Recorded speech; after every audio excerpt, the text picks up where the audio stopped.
Last summer, I was in a meeting with a client who wanted to talk about a scavenger hunt revamp that they wanted to do in their gallery. And in the midst of what was supposed to be a 30-minute meeting, he was interrupted 4 times to weigh in on a problem or answer a question. And the crazy thing was, their museum was closed to the public that day, and he was still interrupted 4 times in 30 minutes because he was responsible for so many different things. And around the third time that we were interrupted, he apologized and said, "I am so sorry. Sometimes I feel more like a firefighter than an educator because I am pulled in a million directions and I am constantly putting out fires." You can probably relate, right? Sprinting from one tiny smoking fire to the next, frantically refilling glue bottles, soothing a volunteer whose feelings were hurt, hunting down a misplaced clipboard, cleaning up vomit, right? All of these things that we end up doing day in and day out. And at the same time, you're also needing to call the volunteer who doesn't use email and run to Walmart to buy an assortment of random items for the next community event. Meanwhile, you're giving tours and you're inevitably pushing off the all important program redesign until next week or next month or next year. I have been there, and so have so many of your fellow educators. I was actually chatting with a client really recently, like earlier this week, who was dealing with this exact same kind of everyday chaos. Her job is technically to be the gallery attendant slash educator, but she's the only educator. And so therefore, she's actually the de facto director of education. Meanwhile, she's also coordinating a group of volunteers who work with education, and she's the frontline gallery attendant all at the same time. I have a lot of museum t-shirts, but my favorite one by far is from the Georgia Association of Museums. And on the front of the t-shirt, it has a list of museum departments like collections, exhibits, education, operations. But on the back side, it says, and other duties as assigned. It's funny, but also it's not funny because when we are firefighters and we are constantly reacting to crisis after crisis after crisis, we cannot be architects. And that is what we actually should be. We are the architects as museum educators. We are the architects of learning in our institutions. We are designing high impact, intentionally, pedagogically sound, audience serving educational ecosystems. But it is impossible to design a grand structure when you're so busy running around throwing plastic cups of water on everyday operational fires. If you have ever led a field trip on a tough subject, waited on a school bus that was 20 minutes late, or bounced straight from a toddler storytime program into an impromptu meeting with a board member, you're in the right place. I'm Rachel, a museum education researcher, consultant, and creative partner for small but mighty education teams who feel a little stretched thin, but know this job is worth it.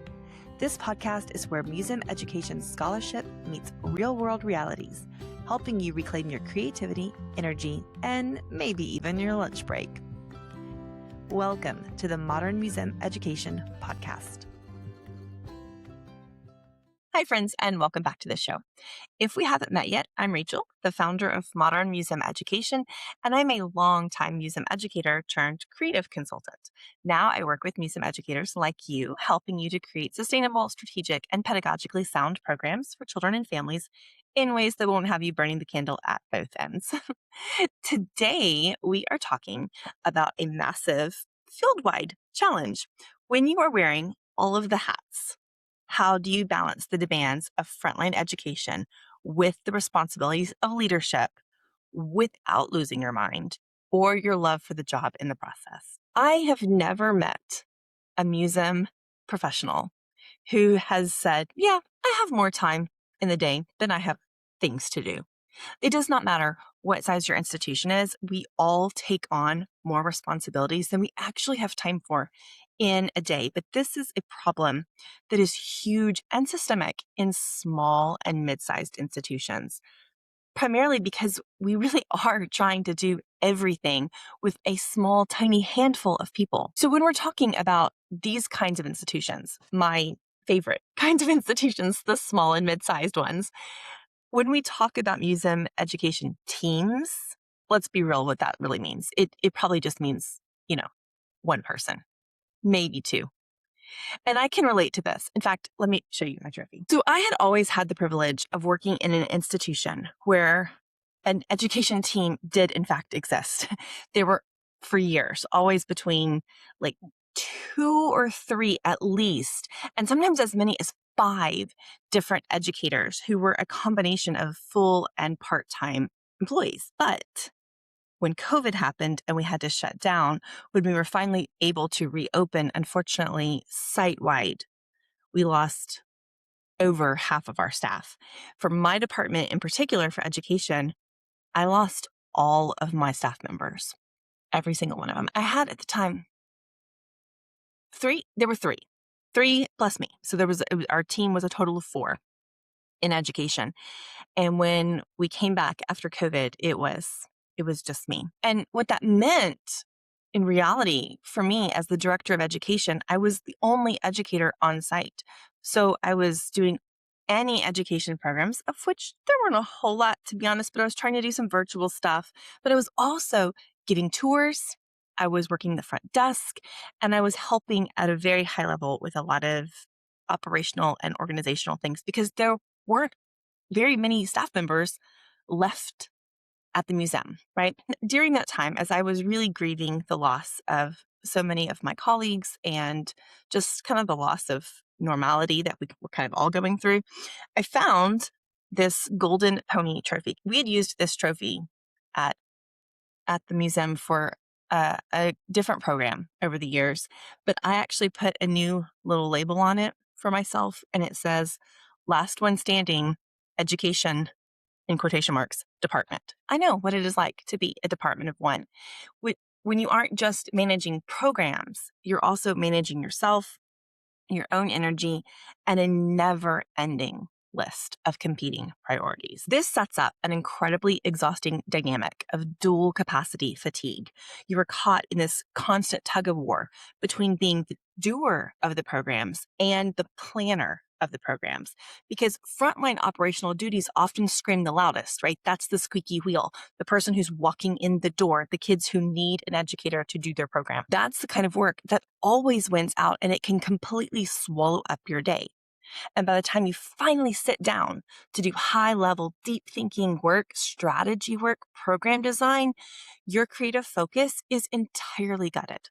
You are really left carrying the weight of this open loop of task guilt, constantly feeling like you are letting your big ideas slide because you're too busy putting out daily fires. Right? You understand what I'm talking about? You've probably been there. But this is the mindset shift we really need to make, especially as small museum education, quote unquote, teams. Sometimes being a leader doesn't necessarily mean that you are managing other people. Even if you're not managing other people because you are at an institution where, as the education leader, you don't even have any other people to manage, or you don't have any kind of authority over other people in the institution. Even if that is the case, you still are a leader because you are influencing priorities, resources, and outcomes through your programming. But problems arise when you are responsible for these deep planning and program strategy work while you're also simultaneously doing the frontline work. So what is an other duties as assigned person to do? Well, to start with, we have to decide to stop treating our time like a bottomless well and start treating our capacity as something that must be budgeted. This is where systems thinking can help you out. We introduced systems thinking last week, but a quick refresher if you missed it. Systems thinking means basically zooming out and looking at how everything connects. And in this case, it is about realizing that your program calendar is a finite system. It is not a bottomless bucket where you can just keep throwing new events into without anything spilling out. Every single thing you add to your calendar has a real and tangible cost. It costs time, energy, and creative focus. When you view your department and all of your education work as an interconnected ecosystem, you realize that an operational fire in one area starves a strategic goal in another area. You cannot overspend your time budget without going completely bankrupt creatively. To map out these connections in your daily work, there are 3 specific systemic interactions that you can pay attention to. First, you can look at upstream and downstream dependencies. Systems thinking reminds us to trace the hidden links between things.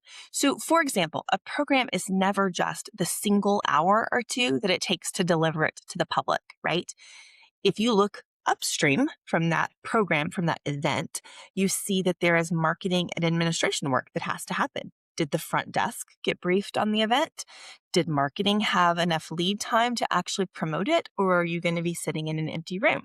And P.S., that example is drawn straight from the Mistakes Rachel Made file. I will never forget having to literally pull people off the end of a mansion tour and beg them to come sit in on this event because I had set 300 chairs and there were like 10 people there because I had basically dropped the ball on the marketing. And that is what happens when you are the person wearing all of the hats, right? I had been doing other things and failed to do the marketing. This is what we're talking about.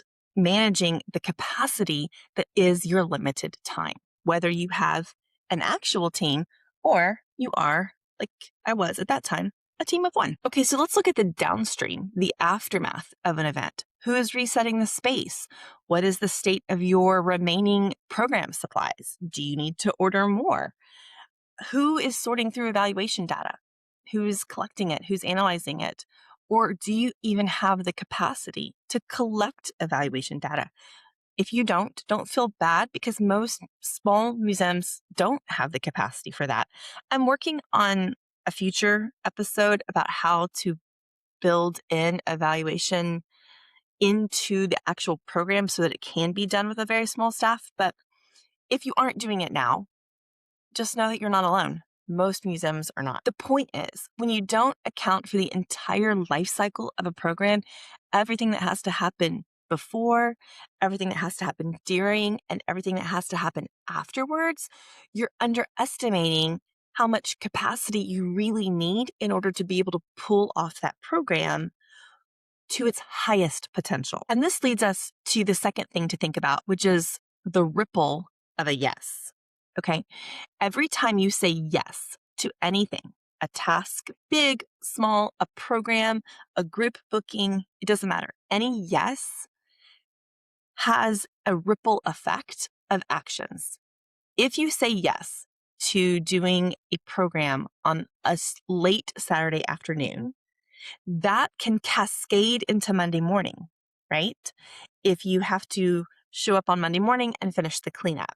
Maybe you generally spend Monday mornings planning, but now your planning time is being spent cleaning up from last night's event. And if your planning time is interrupted, then maybe you don't have the time to send teacher emails. That gets pushed back. So you can see where I'm going with this. Any kind of yes can cause a logjam later if you aren't thinking critically about how much capacity you really have. Now, of course, we all have to jump in and handle things we weren't planning on. Emergencies, unexpected board requests, these kinds of things happen a lot in our institutions, and they are important. Do the job that you're being asked to do. Absolutely. But recognize what it might be costing. A third thing that you can be doing is to identify cross-department bottlenecks. Education does not exist in isolation from the rest of your museum. Maybe you are dependent on facilities to unlock doors and set up chairs. Maybe you're dependent on development to write grants that fund your supplies. Maybe you're dependent on visitor services to welcome the school buses. When you map out all of these connections, you can start to see that one problem in your department can actually be connected to a breakdown in communication with other departments. Or maybe you are actually doing all of those jobs. Hello again to my small museum friends. In that case, remember that you might be in your own way.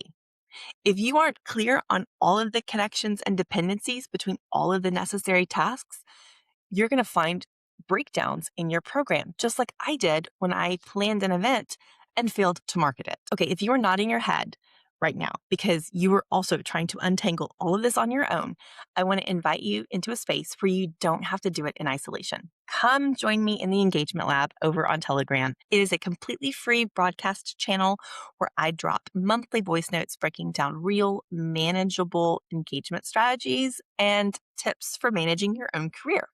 Plus, there's a regular Q&A thread where you can submit specific messy problems and we can talk about the answers that you need. Head on over to modernmuseumeducation.com/lab to join the conversation. Okay, once you start seeing these connections, you can begin to make more strategic decisions about where your time and energy and attention go. You stop looking at programs as isolated events and you start seeing them as part of the larger system with real costs, dependencies, and trade-offs. That perspective makes it so much easier to identify what's truly moving your mission forward and what is simply keeping you busy. In a future episode, we're going to dive into one of the most important leadership skills for museum educators, how to ruthlessly audit your programs so that you can focus on what matters most. But today, I want to stay focused on a more immediate challenge. If you're a department of one or a small team, how do you create space in your day for leadership work when your calendar just keeps filling up? Because here is the reality. Planning work, strategically planning your programs, being an education leader, it cannot happen in your leftover moments.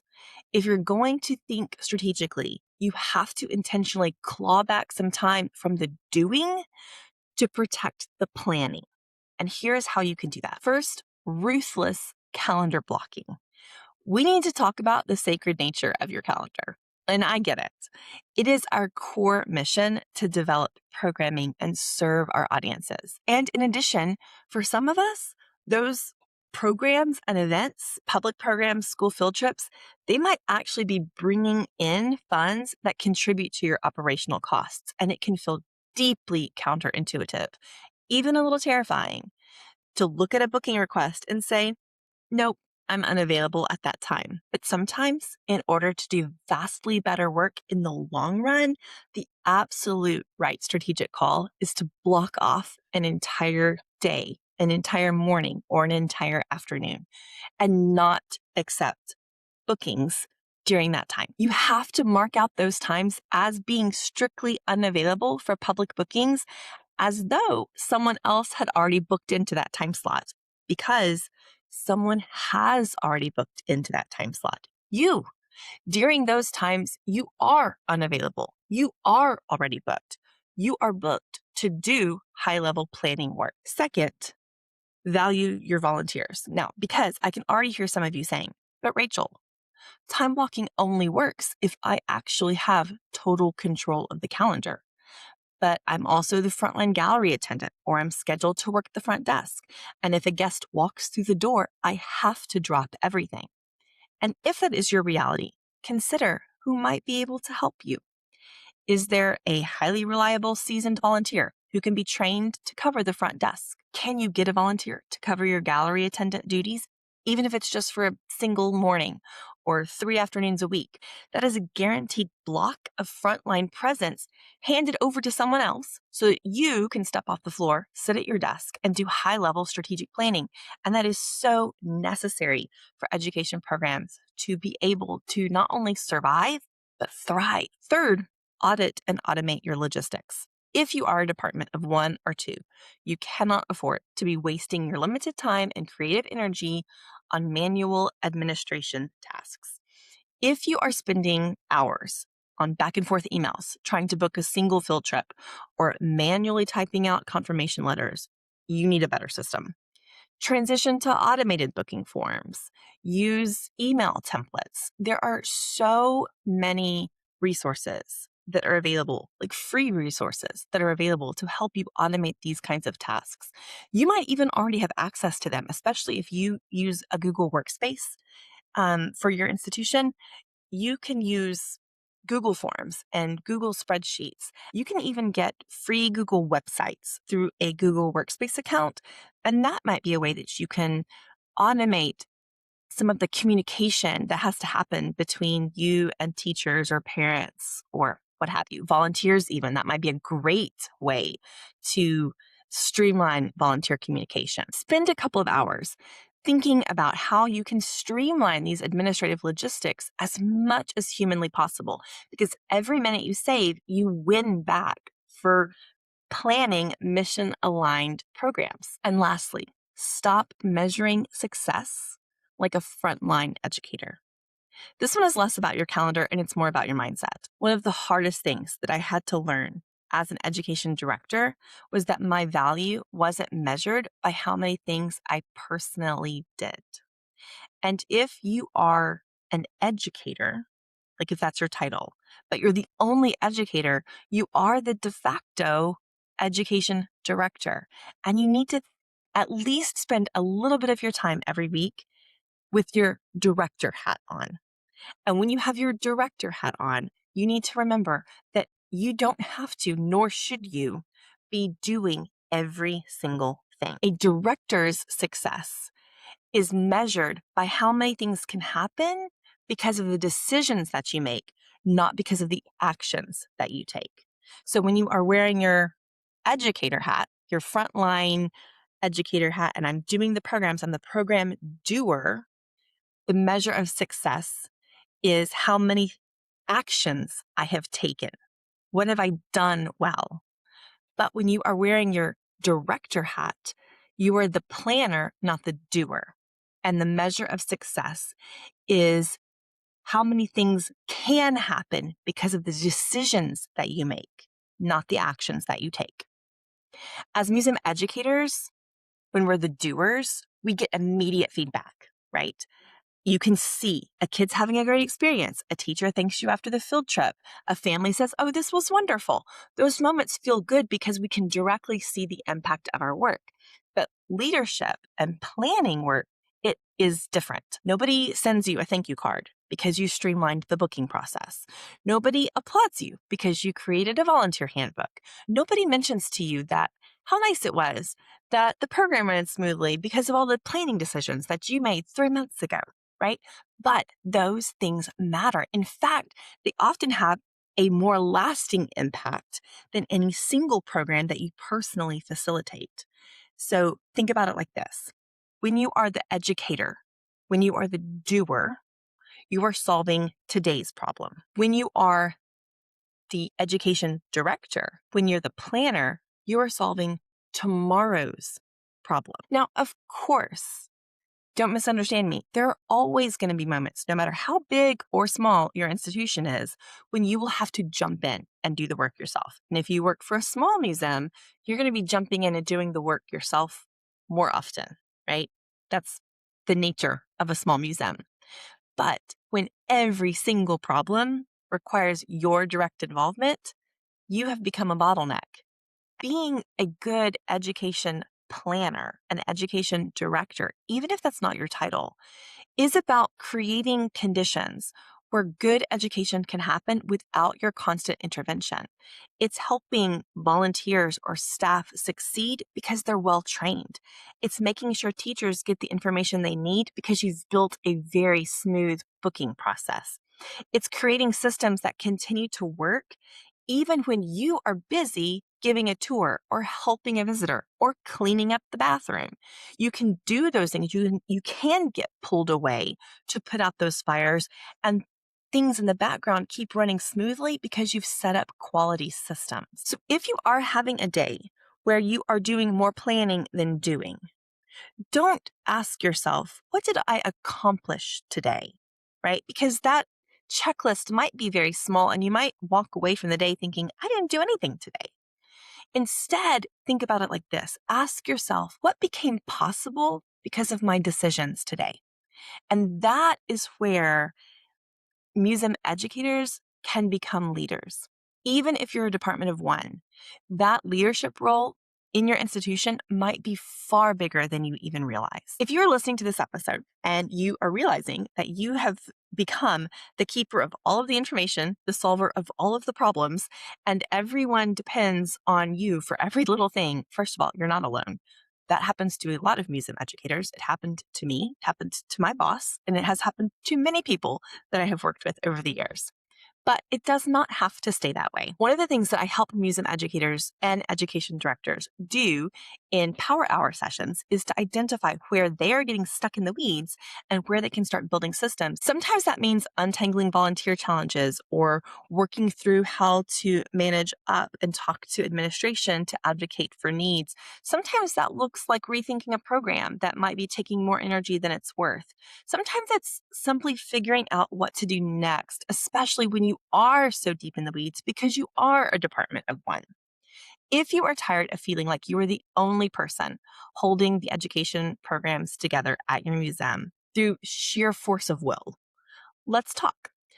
Through a power hour, we can identify your biggest bottleneck, map out a practical path forward, and help you start designing education work that works in your specific institution and within the limitations of the department that you find yourself in. And the goal is that you will end up doing less firefighting and you'll have more time for intentional design, that you can become the architect of education at your site. You can learn more about what power hours are and find out all of the details at the link in the show notes, or head over to modernmuseumeducation.com/services. So remember, you are not just delivering educational experiences, even if your title is educator. You are actually shaping them. You are the architect of education. You are not only facilitating learning, you are leading it. And whether anyone has given you the title of director or not, the work that you are doing has an impact far beyond the program that you are personally facilitating today. Be the architect of education, not just a firefighter. All right, friends, that is it for today. I will see you back here next week. And in the meantime, keep your research close and the craft glue closer. Thanks for being here today. If this episode helped you, please subscribe, forward to a friend, leave a review, send me an email. It's all great ways to help other museum educators find the show and help me know how best to serve you. As always, you can find the show notes, the resources, and all the ways to work with me at modernmuseumeducation.com. I'll see you back here next time, and remember, your work isn't childish just because you work with children.